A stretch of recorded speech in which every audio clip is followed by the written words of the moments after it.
2007 Ford F150 with a 5.4 engine. Gonna do an oil pan. Reason why I'm doing an oil pan because I'm gonna do timing chains and an oil pump. So I need to get this oil pan off first.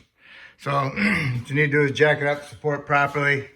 Then you want to do is pull the drain plug, 5/8, drain your oil, okay?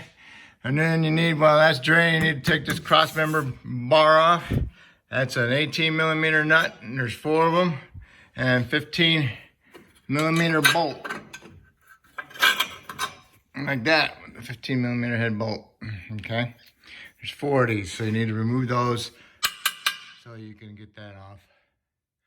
And then you want to do is remove your sway bar, take your bolts off, and let the sway bar hang down. There's 4 of them, okay? You don't need to take the links off, just take the sway bar bushing C-clamps off and let that bar hang. The sway bar bushing nuts, bushing C-clamps nuts are 15. And on this bar support, frame support underneath, well, this one will be the last one because it hits the front diff. So what you want to do is get all the other bolts out, and you can wiggle this thing around and you can get this one out. See how it moves around. Okay, you might want to mark it the way it came out. Driver's side front. Okay, you got the oil drain. Now put your plug back in, tighten it up. Next, what we want to do is drop this front diff down. So there's 3 bolts holding it up.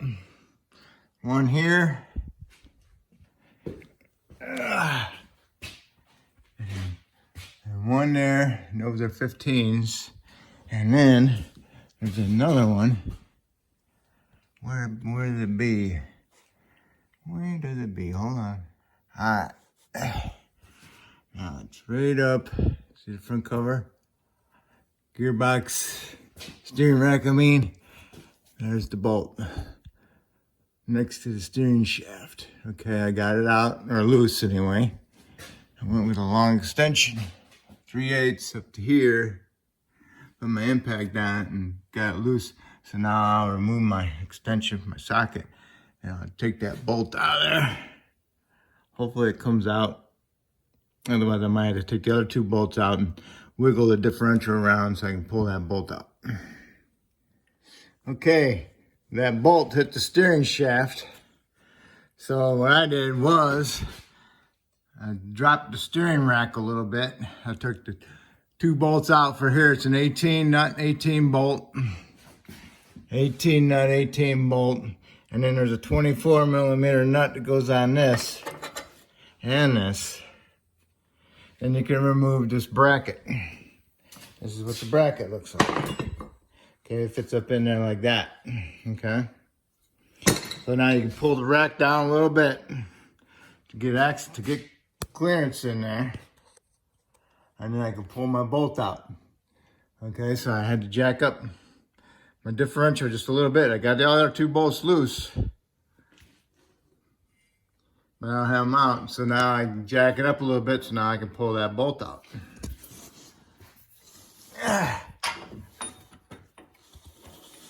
Okay, because now I got 2 more bolts left. This one, I undid that one.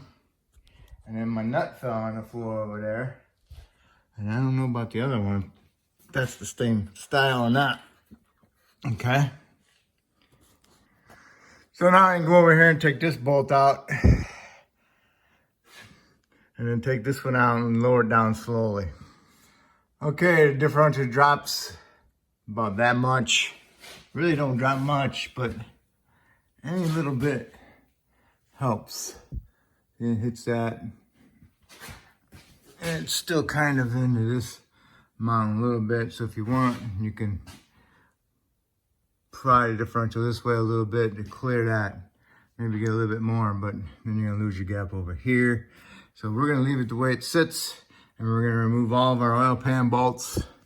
And for the trans, just pry it up out of the way. Maybe get a strap it off to the side. Okay, try not to kink it.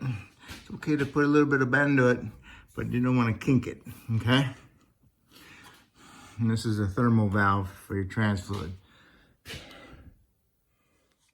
All right, before you get your last bolt out of your trans, or your oil pan, you want to remove this trans inspection cover for your flywheel. Got 2 13s holding it on. The bolts for the oil pan are 13, so you want to remove them all. And they are all the same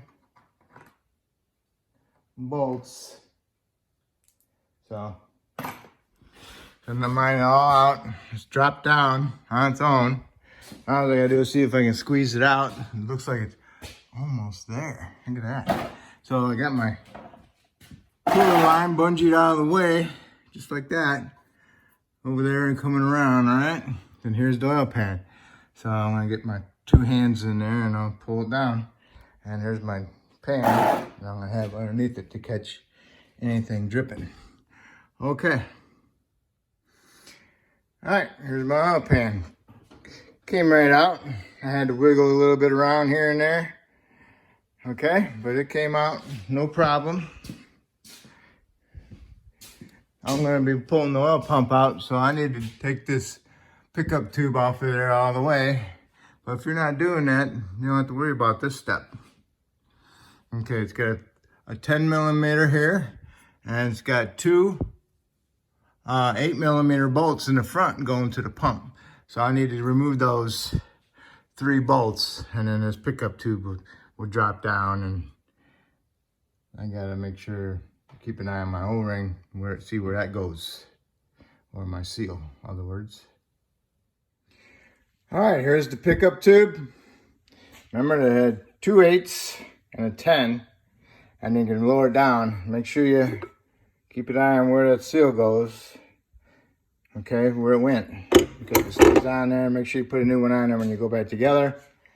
If you're reusing your pickup tube, you might want to clean it out. Okay, or buy a new one. All right, if you want to go ahead and put your oil pan back up without the procedure of going back together, because I'm not going to do that yet. I still got to do a timing chain. But the other video will be following shortly. So if I helped you remove this oil pan, that's great. Hopefully you can help me out by subscribing. And good luck, and I thank you.